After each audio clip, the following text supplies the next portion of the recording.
Hello, and welcome to episode 26 of That 60s Recording Podcast, the podcast that has conversations inspired by the golden era of recording.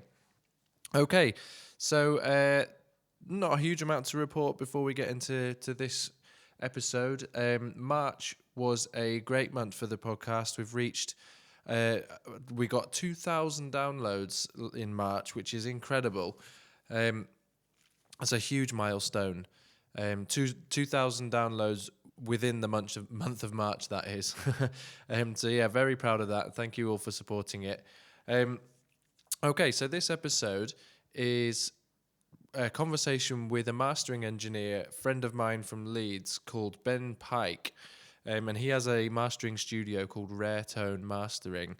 And he is very interested and influenced by a 60s sort of mentality towards recording in a very similar way to me, actually. We've worked together. Ben's also a producer, and we've worked together on stuff he was producing for other artists where I've played drums for him.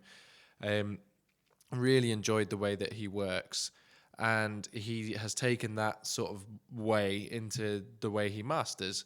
And he's got some absolutely ridiculous equipment. I mean, it would... it's just insane. I mean, literally jaw-droppingly good equipment, which you'll hear about. He sort of prides himself on being... It's hard to say that anything's all analog, isn't it? Because ultimately it goes into a computer at the end. But it's the chain he's got is predominantly an analog chain, which is why I thought it'd be interesting to hear from him. And also the mastering process is a bit of an enigma, really, to a lot of people. And I suppose you could say it's questionable whether it's relevant, or the question is, how relevant is it these days, perhaps? And that's something that I'm interested in, and I'm really pleased that I was able to talk through that with Ben. And I still personally think that mastering has a place, and it's definitely sort of geared towards that mixing. It's difficult to put your finger on the precise words for it, really, but you're mixing below a level and letting the mastering engineer have the final say of, just checking over everything, making sure there's no frequencies that are doing anything nasty and all that kind of stuff. And I still think that that's a relevant technique, and I hope that I would assume that a lot of the people that listen to this agree. So anyway, with that in mind, I think you'll really enjoy this conversation with Ben. So we'll just dive straight into it. Enjoy. Here we go.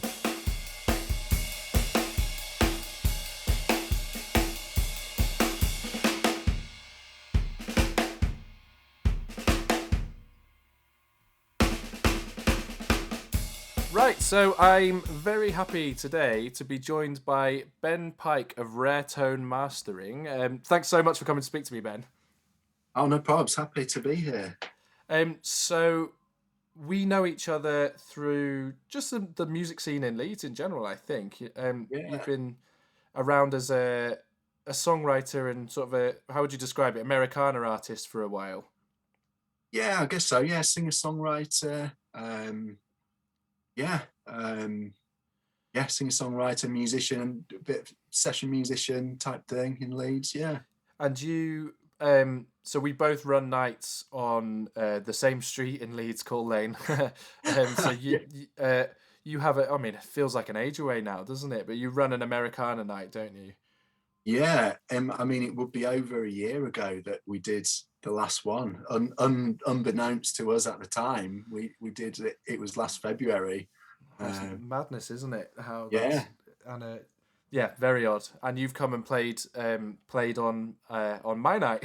So that I run a night where I get sort of session guys in Leeds to come and play some cool songs together, and you've come and played on my night. So I guess that's how we know each other. And now you're running Raretone Mastering, an analogue mastering studio based in Leeds. And as well as that, I think you do some production and work with... Not that it's a jack of all trades approach, but you do a lot of things involved in music, not just mastering, don't you? I guess primarily playing live and then mastering. That's the two main things. But because of my background in sort of studio recording and mixing and production, I do occasionally record sort of friends, and do the odd EP or album for sort of pals, which is cool. Something I want to ask, which is, it feels like a novice question, but I think it's a question that a lot of people will want to know the answer to. Is in your words, what is mastering? How would you describe like the mastering process and what it does? How does it elevate it? Because in my head, it's like magic fairy dust. Yeah, I've sort of reading this question. I knew it would be like the most obvious one to ask. I guess it's a bit like asking what is cooking, or like what is sport, or something like that. It's really it really depends on the material that comes through. But basically, the mastering process is preparing the final mixes of a song, for the sort of the outside world, if you will. So making sure that the mixes that have been done in the studio are going to sound really good when they're played on a radio, on some home speakers, in the car, nowadays on a small phone or a Bluetooth speaker. So it's trying to make sure that the music send me translates really well to the rest of the world. How do you does that infringe on the mix process at all? How does that sort of work in terms of obviously we'll get onto gear, but you've got a lot of nice EQs and nice compressors and limiters and things. And how does what you do differ from sort of the tail end of the mix process? Yeah, it's a good question, and yeah, they can sort of overlap as well. So sometimes people might send me something, and I'll listen to it and I'll go, actually, I think if we go step backwards to the mix and you just tweak something here, for instance, if you can just bring this bass down a little bit in your mix, I can then make that sound better when I process it at the mastering stage. So yeah, there is a little bit of overlap between the finishing of the mix and the starting of the mastering sometimes. That's interesting. So do you think that as a mastering engineer, it's sort of an opportunity to offer fresh ears on something that perhaps you've not been involved with the process with? Yeah, that's sort of the perfect way to put it, actually. Yeah, it's a set of objective is you sort of hear something fresh. You've not been in the process for days or weeks or months even, and I think when you come to a project like that, with no previous involvement, stuff just really can pop out at you in a way it doesn't, that if you've been inside it sort of for a really long time. Do you have a sort of getting delving deep into technical things now? Just I'm on a stream of consciousness of stuff that interests me. Do you have a process that you do every time? So if you use I don't know if people can hear that. The house I live on is a building site at the moment, so diggers go past routinely. Do you have so you pull a track in, artist sends you a track, a WAV file, and you pull it in. Do you have a sort of a set routine of things that you're listening out for at the first instance, and like a goal that you're aiming for? Well, obviously the goal is preparing it for the outside world, but I'm interested in how you get from what they've sent you to that. Yeah, to be honest, it's different with every project. Okay. Some people will get in touch and say, here are the mixes, I'm not sure about this. Do you think the bass needs to be down? Do you think it's too bright? What do you think to this aspect? So then I'll have a listen, and obviously, well, it's not obvious, but I've got my room set up to be super flat. My monitors are really amazing, sort of spec'd for mastering. So I'll listen in my room, and then sort of get back in touch, and we can discuss changes to the mix. But then someone else will get in touch and say, here's my project, it's totally finished, do your thing. And there won't be any back and forth and changing the mix and stuff. So yeah, so it really does vary per track. yeah, This is yeah. I feel a bit mean asking this question, but it's from a personally. I mean, I've heard stuff that you've mastered, and I've heard stuff that has been mastered, and it's. I mean, the difference is unbelievable. Like, it really is warranted. But a lot of people will want to know, perhaps just in your opinion, how the mastering process is still relevant with so much. So many, say, like plugins that that pertain to offer mastering without much effort on the sort of mix engineer's part. Mm. How would you describe what's your thoughts on sort of that kind of stuff, and how mastering fits into that, or analog mastering like you're doing? Yeah, I guess in regards to, there's some software which maybe we won't mention any brand name today, but there are some sort of automatic mastering bundles and stuff like that, which I think, it's difficult. I mean, in one sense, it's great that it's so much more accessible to people, because I grew up recording on a 4-track cassette player, believe it or not, and before USB interfaces and all that stuff. So, I mean, I've just seen this explosion in accessibility for people. So, I mean, I think it's great that these plugins exist so that people can get, a decent sound in their bedroom. And there's been famous songs that have been made that way, but yeah, I think the automatic thing just doesn't work, because every piece of music is different. So I think really need to listen really carefully, and do a bespoke approach to every single song.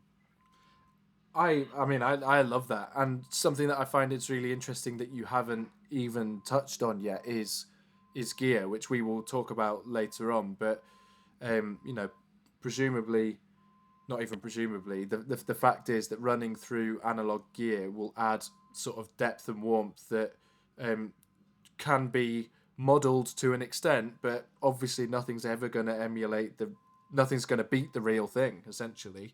If you've got sort of tubes and transistors and things that the audio is running through, that they are going to do what they do, and you can't, no plugin can sort of actually copy it. Yeah, it's something that's I try not to be too what's the word? I try not to convince myself too much of my own sort of methods, because I want to be open to everything. And plugins do an amazing job.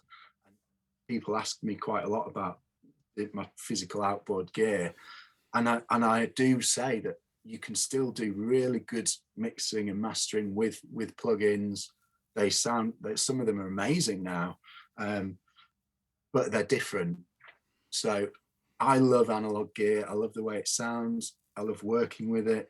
I love actually being able to physically touch the gear and stuff. So for me, I love working this way.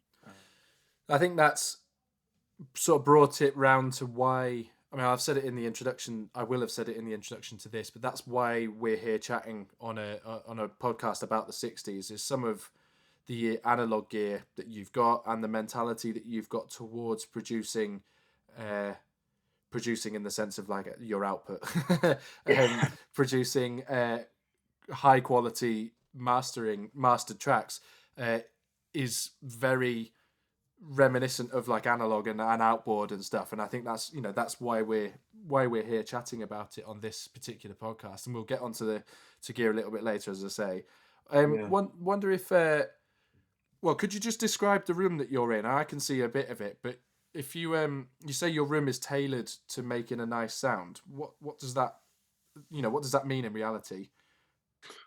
Yeah, so it just means I've got a lot of acoustic treatment up around the walls. I mean, you can probably see on our little video chat, I've got the back wall behind me. I've got loads of panels up, and you won't be able to see around the sides and in front of me. I've sort of just got panels everywhere. I've got some bass traps, which are big corner things to stop the bass frequencies building up in the corners of the room. So basically, it's just been tailored to sound as flat as the room can be. So the sound isn't bouncing around off the walls and sort of create any sort of reverbs or echoes and stuff like that. What's the building called that you're in? I'm trying to picture. Obviously, we're both from Leeds, and I'm trying to picture where it is. I've seen the address, but I can't picture what the building looks like. Is it an old warehouse or factory or something? Yeah, it's an old mill. It's Mabgate Mills. So it's an Yes. old mill. So I'm in a section here which has about 10 production rooms in it. And they've all been sort of acoustically treated. So yeah, so I've got one wall that's got a nice old brick feature on it, which is pretty cool. But all the windows have been boarded up and soundproofed and treated. So yeah, I am in a windowless room sort of 8 hours a day, which yeah, it can get a bit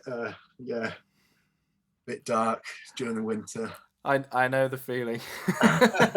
Yeah, you've got a bit of natural light in your studio there. I do, yeah, but I still have to put the long johns on in the winter occasionally. Yeah. Spend 20 minutes warming my fingers up before I do any sessions. Yeah. Luckily, all the valves in all my gear keep the room pretty toasty once they get going. So that's one good reason to choose the valve. Yeah. Just for warmth, yeah. To keep you warm. Could you talk a bit about how you got to this point? So you, I read on your website you sort of started playing guitar quite early on, and then when did that sort of turn into an interest in the recording process, and how did that sort of come about? Yeah, so I had my first guitar. I think I was 13, and yeah, I was just obsessed with guitar and music and guitar music. And when I was 16, instead of doing A levels, a college near me was running a BTEC in music production, and because I was just totally obsessed, I sort of begged my parents that if I could do that instead of doing like a maths and A level and stuff like that, and they let me go for it. And it was an amazing 2-year course. We recorded like a school choir, we recorded beatboxers, like a rock band, and we just had a ton of hands-on experience recording and mixing bands and stuff. What did you have a particular style of music you were interested in at that point that you kind of were you writing as an artist at that stage? Yeah, I was just into anything guitar related.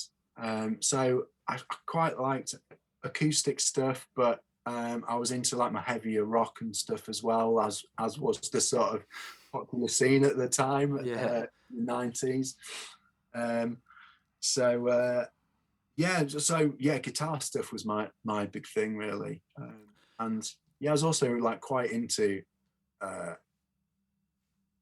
like 60s psych and stuff like that as well. So then from that course, how what's the journey between sort of, I guess, being trained in music production and having a sort of keen interest in it? Oh, actually, while I'm thinking about it, you mentioned having a 4-track at one stage. So is it a Tascam? Yeah. No, I think it was a Fostex. Oh, Fostex, that's the one. Yeah. There's it seems to be a bit of a rite of passage among professional audio people that they've had some sort of tape machine at one stage or another. you've fit into it perfectly. Yeah, I mean, it's partly due to my age. This is showing my age. I bought my first recording device was a cassette recorder from the back of the newspaper, from the Amazing. classifieds at the back of the newspaper, which kids now just would have no idea what I'm talking about. So yeah, I think I bought that when I started doing this course. Oh, cool. College, so I was like desperate to be able to, come home and still be able to work on stuff. So yeah, plugging my electric guitar straight into the cassette 4-track and recording just awful guitar twiddly guitar thing that I was learning. Do you think that it seems like there's a pattern to me of sort of professional audio people now who have had a experience like you've just described, and that sort of informs the path that they've taken later down the line, because there's something, there must be something amazing as a kid just doing that. I mean, I can, my equivalent, which is not the equivalent at all, is those little red tape players. Do you remember those that kids used to have, little plastic tape players? Yeah. I'm recording on that, which is not the same, because I came to sort of wanting to get involved in music recording a bit later on. But I think there's something magical about that. The fact that you can push a button on a thing with batteries and it records your voice. And that that must have informed sort of the way that you approach things now, even if it's not majorly, but just sort of sowed a seed of it. Yeah, in fact, I've not really thought about it in that way, but yeah, I guess like my first experience was hands-on stuff where you're actually turning dials and stuff. So yeah, having a computer at home that you could record on was not even an option at that point. I think it was starting to be, but it was really expensive, and you had to sort of install the sound card into the motherboard. There was no like USB plug and play type stuff. But yeah, I guess my first experience was physical, having something physical. What were you recording with at college? Was it a similar thing? Oh no, it was. We had a big Soundcraft Ghost, 24 channel 8 burst thing with an Apple Mac.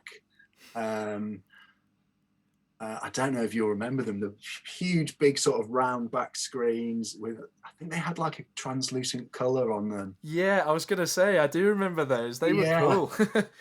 And that was running Pro Tools, which nice. It must have been like Pro Tools version 1 or 2 at that point. But yeah, so we had a big desk with some outboard gear, which was all a bit, I had no idea what any of it did at that point.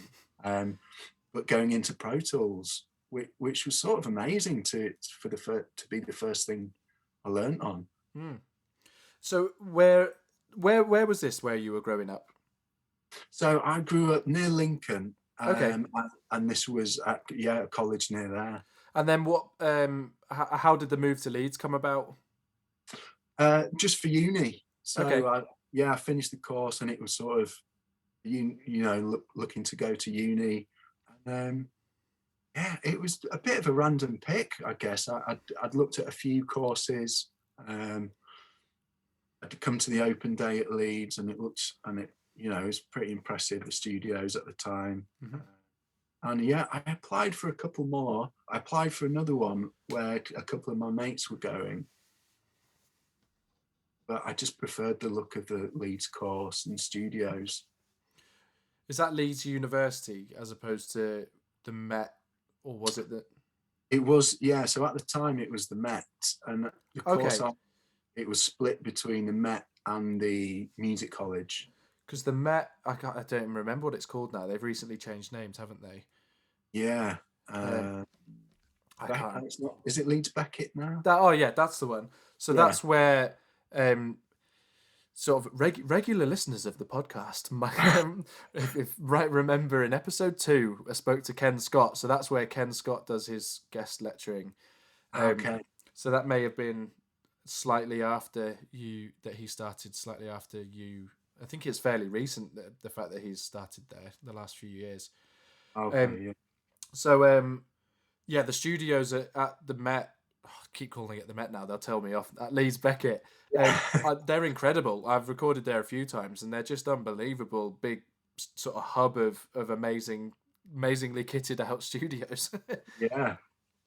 It's I've a not been back for years actually to check them out. I know they've.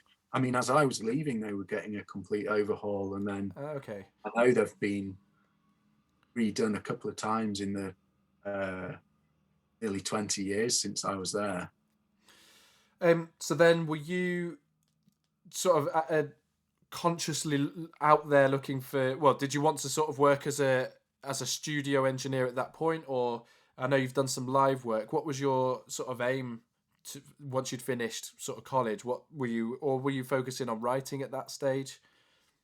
Yeah, I was doing a bit of both. I mean, I was always playing music and writing and wanting to gig and stuff like that all through my uni course. Um, so yeah, I was sort of doing a bit of both. I mean, it was a lot harder to set up your own studio back then. Um, that wasn't really much of an option for me, sort of as a 20-year-old coming out of uni. Mm-hmm. So I was just working as a sound engineer. And then alongside that, I was also starting to play gigs and stuff like that. I mean, Leeds has got a pretty thriving music scene. I mean, Yeah. there's a lot of big bands have come out of Leeds. Um, over a lot of the years, not even just recently. Mm, You know, I've been in Leeds for 10 years, so I don't yeah. know much about the scene previous to that. But I know there was a lot more venues. Was it? I guess there's a lot more venues than there was now. There's a lot of there was a lot of talk about a few quite well known venues that the Kaiser Chiefs guys, who were called Parva at that point, I think, used to play, and some good venues that have disappeared. But yeah, Leeds has always had a pretty thriving scene, hasn't it? Yeah. Oh, definitely. Yeah. Um, So then, when did your sort of interest in mastering come about? yeah. So that was that came a bit later. So I'd sort of, I stopped actually doing live sound engineering for a while. Just because I was just working every night, like starting at tea time and finishing late, and I just kept missing like friends and just not having a social life and stuff like that. So and I was starting to pick up more gigs as well along this time. So um, yeah, so I was gigging for a good few years until we sort of met a group of other musicians who are now, some of my best mates, and we've been hanging out and playing music together for 20 odd years. And we were all sort of gigging similar gigs, doing our home recordings and stuff like that. And one day I just decided that I should start a label for all these like releases that were happening. Because I just thought, some of my mates were making amazing music, and we all had a sort of similar ethos, I guess, like a DIY independent sort of thing. So yeah, so we started up a little record label, which sort of grew. It never got massive, but it was doing okay. So this is Gin House Records. Yeah, yeah.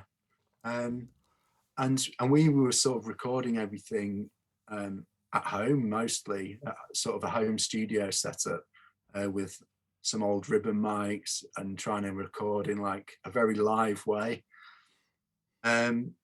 And then because I had the computer and the recording device, it sort of all fell on me to then mix it and finish them off, and people would just go, hey, can we get the finished CD, or to upload to MySpace or whatever it was at that point. So yeah, it just sort of fell on me, but I really enjoyed it as well. I really liked getting into the mixing, balancing stuff, and getting everything to sound right. And so yeah, I just started reading up on mastering and just figuring out at how we could get it to sound as good as possible. Yeah. I'm reading a book at the minute on Phil Spector, for Oh yeah, just for my own amusement, but also I want to do an episode of the podcast on Phil Spector, and yeah. he's just set up Phil's records.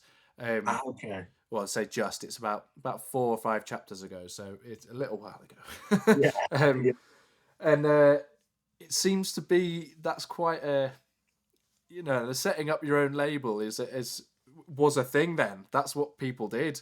Um, yeah, and then I guess, as a kid growing up in the music industry, it was all about the majors, and yeah, indie labels didn't really exist. And then now we're at a time again where sort of putting out your own music or other people's music is an option again. yeah, Um, yeah, and I love the idea that you had a label that you were recording and involved in that process too. You're not just a label in the sense that you put the music out. You're actually an old school label doing it all yeah. in house. That's amazing. Yeah. And we'd all often as well just play on each other's releases as well. So we'd all just sort of hang out, and one band would go, "Oh, can you just come in and just grab your guitar and come in and just play a bit on this and stuff." So yeah, it was really very cool. And we were sort of, it was just at that weird time when people were starting to go, actually, yeah, we don't need like Sony anymore. We can just record something and we can upload it to the internet, and then if it sells, we get any money that comes, and we control where it goes and stuff. So yeah, it was sort of a bit of a cool time to do it as well. Yeah, I So, love yeah, the idea of people making decisions to do things for themselves. I think is really important. There's a healthy music scene. Be it in Leeds or now that it's sort of the wider world now. We're all an Instagram community in a sense, aren't we? yeah, yeah, You need people like that to sort of step outside the comfort zone and go, do you know what? I'm gonna start a label. Why am I waiting around for people to sort of sign me to their label? And I'll just do it myself. And I love yeah, that. And it's sort of sowed. I'm using the same expression again, but sown the seeds of your sort of I find it strange being called, like, musicians have to be entrepreneurial, but we kind of are in a sense. And obviously you've done it again by sort of building a mastering studio that you're focusing on. But I guess you probably learnt a lot of lessons starting that label and going through those motions. yeah, definitely. It was yeah, I just a great learning curve. And yeah, so part of that was uh, it it sort of made me decide that I love working on music, and so I started building up my home studio slowly. Mm-hmm. But yeah, just thought, yeah, we'll buy an extra bit of gear, an outboard compressor or something like that, because then I might be able to get this master sounding a bit better. And then as well during that time, I started looking around for much information as I could, and there wasn't anywhere near as much as there is now. This is 10 years ago. So I went to a couple of courses at sort of studios that were running, like a weekend mastering course, or a single day course and stuff like that. Hmm. Just because I wanted to soak up as much as I could. That's interesting as well, because you're actually visiting these places physically and going there, Yeah, yeah, and there's something to be said for that. I mean, a lot of I'm guilty of this as the next person. You just sit and watch YouTube, and get yourself in muddles, just searching around down all of the top 10 tips and tricks on various yeah, like snazzy YouTube channels. yeah. And I like the idea that of going and visiting a physical studio, and again just sort of soaking that environment up, and you can't beat that, can you? Yeah, I mean, it's probably a bit as well, just a symptom of the time. There wasn't YouTube channels full of information like that at the time. And if there had been, maybe I would have just sat and watched all the videos and not left my house. But yeah, there just wasn't. I think, yeah, I don't think Bob Katz, who is the guy in mastering, he's literally written the book on mastering. And it's in its 3rd edition. Wow. I don't think his book was even out at that point, or it was very recent. So yeah, so there just wasn't the information that out there that there was now. So yeah, it really was like not my only option, but it was like, yeah, Yeah, pretty high up on the list. yeah, exactly, yeah. I'm interested to oh, this is a question. I'm hesitating because I had, as while you were talking, I was like, yeah, I'm going to ask that question. Then I couldn't think of it. Do you remember the first bit of gear that you bought as outboard, where you were like, this is a heavy piece of gear now. Like I'm in this, and that, like, I can picture the first sort of £1,000 that I spent was on some valve preamps that were some of my Red 47s. And I remember getting the delivery of them, and like my heart was racing. I was like, you know, £1,000. Like now, £1,000 is nothing. You know, just don't even think about it. Yeah. You just, I can remember like sending the money over on PayPal or whatever, and just thinking like, oh, I've just spent £1,000, and I've got like this box with a green front and chicken head dials, and I was just, you know, I was absolutely buzzing for weeks. Yeah, I can tell from you. Yeah, you're really animated all of a sudden. So do you remember yours? I don't know if I had like a single piece. I guess like the first, like, I guess when I stepped up my interface, I think I started with an M-Box, little Pro Tools, two channel M-Box that was USB, but you had to buy Pro Tools with it. It was back in those days. And then I stepped up to like an 8-channel Focusrite thing, that was pretty expensive for me at the time. Anyway, it was, I don't know if it was quite £1,000, but yeah, it was a lot of money for a skint young musician to spend on that. So I guess that was probably a hefty one, until I started buying, like, I guess, mastering grade stuff. But that was a long time from that, where I sort of really thought it all over, and I knew exactly what gear I needed to get and all that sort of stuff. So yeah, you've got it's not just outboard viewer, you've got a pretty tidy microphone collection as well, haven't you, which is quite nice. yeah, I have. I just used some mics at various studios over the years when I've gone to record, and then at one point I thought, do you know what, I want to record my next album at home and just sort of take my time with it.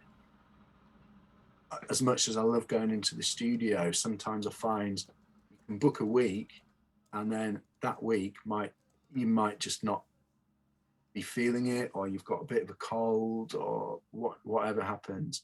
I just thought, next time I'm going to just fork out on like my dream mic, and then it's set up at home whenever I'm really feeling in the mood. And do it. So I did start splashing out on mics for a little bit. So yeah, I think that's where a lot of people are right now, with interfaces at home, and especially as perhaps a guitarist or a singer, and as like a songwriter, it's quite an easy small setup to have. You buy a nice microphone and maybe a mic for your guitar amp, or you just plug straight in, and you can use some plugins and things to emulate that stuff. But it's a relatively small investment that you only need to make once. Obviously drums is a slightly different kettle of fish, but it's where I can imagine a lot of people listening to this podcast will be in that same position. What was that dream vocal mic? Oh, it was a 70s U87. Wow, very Not nice. U87, but yeah, not the modern AI ones. I wanted the 70s P48 version. Do you still Which I'm have it sure now? some of you. Yeah, I still have it. Yeah, I'm not letting that go now.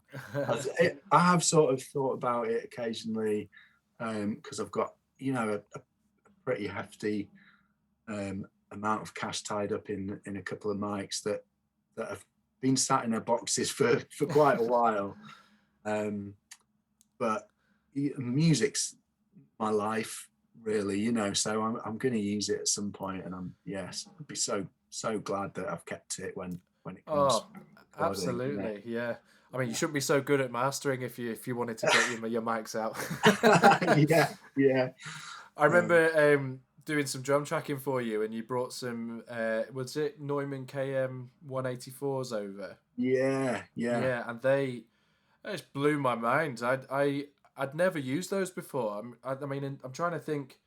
I may well have used them in studios that I'd worked in the past, but Yeah. most of the time, if I remember correctly, studios had Coles, Yeah. and I'd been using ribbons as stereo overheads, and I still do, and I have a Mm. Coles as a mono overhead, um, and the sort of, I mean, they're by no means an equivalent, but sort of modern sounding small diaphragm condensers. I was using Rode NT5s, which were kind of nice mics, Yeah.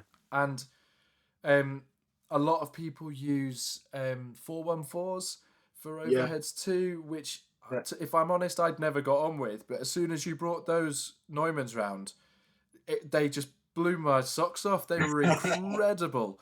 You know, Yeah. every cliche you want to use to describe a microphone, it was them. Yeah.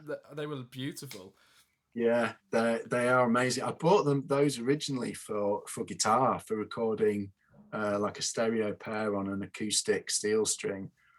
And I've used them on sort of violins and even upright bass. They Mm. sound really good on to catch the fingerboard. They sound phenomenal. I can imagine, because they had. I mean, it's just nerdy talk now, isn't it? But they Yeah. had quite. Yeah. They had a bit of richness in the sort of lower mids as well, which is something I quite like in overheads. That's one of the things I didn't get on with the 414s, where they were too bright for me.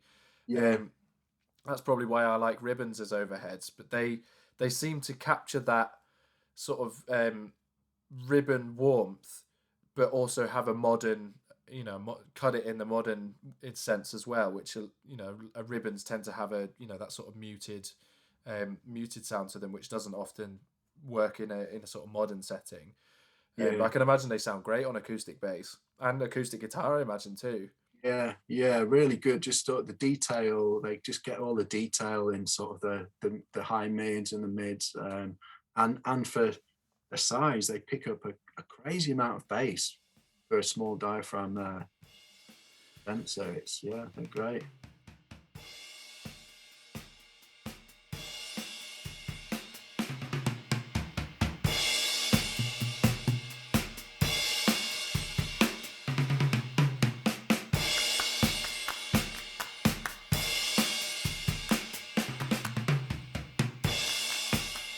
Okay, so I really hope you enjoyed that conversation. Obviously, that's just the first part, and the second part will be coming along in 2 weeks' time. And we really do delve into the setup that Ben's got there, and he talks us through each of the parts of his chain and explains how he uses them, which was just such a brilliant thing to discuss with Ben. I would urge you to go and check out what he does. It's Raretone Mastering. So that's Raretone is all one word, Raretone. He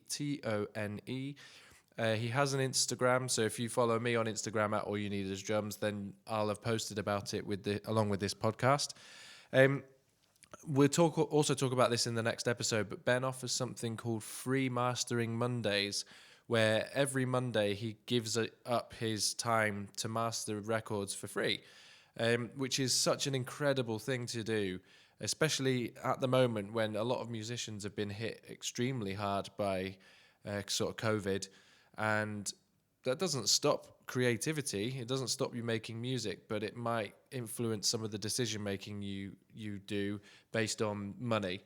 And the fact that Ben is willing to give up his time for nothing to sort of help creativity keep flowing is amazing. He's just such a fabulous gesture. So go and check that out. And if you want to get something mastered by Ben, his rates are stupidly reasonable anyway, and he's incredible. So just go and get it done anyway. Anyway, you'll hear us talking more about that in the next episode. So that just leaves me to say, if you'd like to get in touch with me, my email address is joe@allyouneedisdrums. You can visit my website, allyouneedisdrums.com, for more information about the isolated drums, the Beatles isolated drums I send out, which incidentally is what you hear before and after my waffles. So yeah, that's allyouneedisdrums.com, and I'm on Instagram @allyouneedisdrums. And I would like to give a huge thank you to Joe Kane for the intro and outro music he does for me, or he made for me, and to my good friend David Henshaw for the artwork that he supplies for me every 2 weeks. I hope you all have a fantastic couple of weeks, and I look forward to speaking to you again in 2 weeks' time. All right, goodbye.